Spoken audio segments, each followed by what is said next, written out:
Ang latest, ang hottest sa showbiz and entertainment. Heto na sa Ang Pilipinas Ngayon.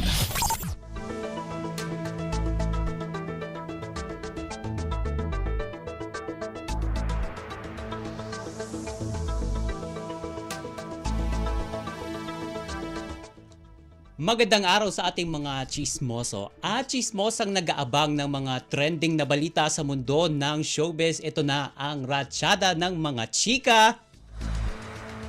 Labis ang tuwan na nadarama ngayon ng kapamilya actor na si Janine Gutierrez dahil ito ang unang beses na dumalo siya sa Venice International Film Festival.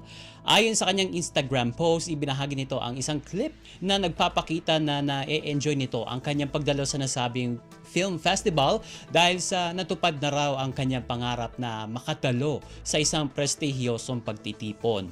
Nasa Venice sa Italia ngayon si Janine upang dumalo sa VIFF dahil kasama sa ipinalalabas doon ang pinagbibidahan nitong pelikula na Phantosmia na idinirect ni Love Diaz.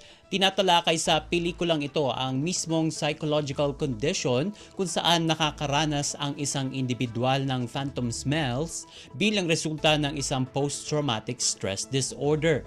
Ang Venice International Film Festival ay tatakbo mula Agosto 28 hanggang Setyembre 7.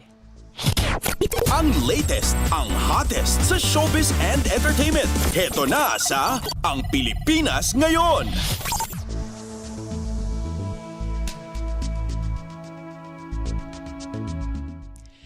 Sa iba pa nating chika, for today, magsasampa ng reklamo ang management ng Nations Girl Group na BINI laban sa mga individual na mapapatunayang nagpapakalat ng deepfake na mga litrato at larawan o mga video ng mga miyembro nito sa social media. Nakatawag kasi sa atensyon ng Star Magic ang anilay nagkalat na mga malisyoso at mga edited deepfake photos and videos ng BINI members sa internet at kanila itong kinokondena. Dahil dito nakikipag-ugnayan na ang legal team ng Pinoy Girl Group sa mga otoridad upang sampahan ng mga kaukulang kaso ang mga mahuhuling nagpapakalat at gumagawa ng mga malisyosong online content. Hindi lang dito natatapos ang pagprotekta sa BINI dahil bukod sa deepfake photos and videos, kumikilos rin sila upang mapanagot ang mga individual o grupo na mapapatunayang sangkot naman sa online bullying laban sa grupo. Ang latest, ang hottest sa showbiz and entertainment. Heto na sa Ang Pilipinas Ngayon.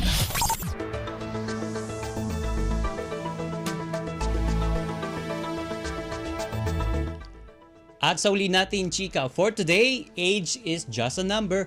Determination and passion are what truly matters. Yan ang pahayag ng kilalang celebrity na mula sa angkan ng mga Mulak at kapatid ng aktor na si Aga Mulak na si Arlene Mulak matapos makapagtapos ito sa kursong Bachelor of Arts in Communication sa Philippine Women's University makalipas ang ilang mga taon.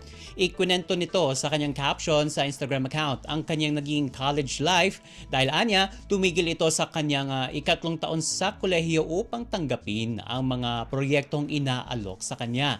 Dagdag pa niya, ipinagpatuloy niya ang pag-aaral ng magkaroon na ito ng pamilya at mula na magkaroon ng pagbabago sa mga prioridad niya sa buhay. Sa pagtatapos niya, pinasalamatan nito ang kanyang mga naging kaklase, mga guro at lahat ng sumuporta sa kanyang pag-aaral at bumuhos naman ang pagbati mula sa kanyang mga kapwa celebrities dahil sa panibagong milestone sa buhay ni Arlene.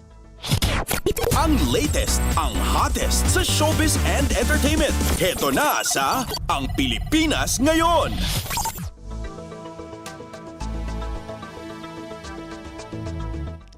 At wala na tayong sapat na oras para sa ating balitang artista. Maraming salamat mga kachismis sa pakikinig sa aking mga chika for today. Ako po si Mama JT para sa Radyo Pilipinas World Service. Ang latest, ang hottest sa showbiz and entertainment. Heto na sa Ang Pilipinas Ngayon.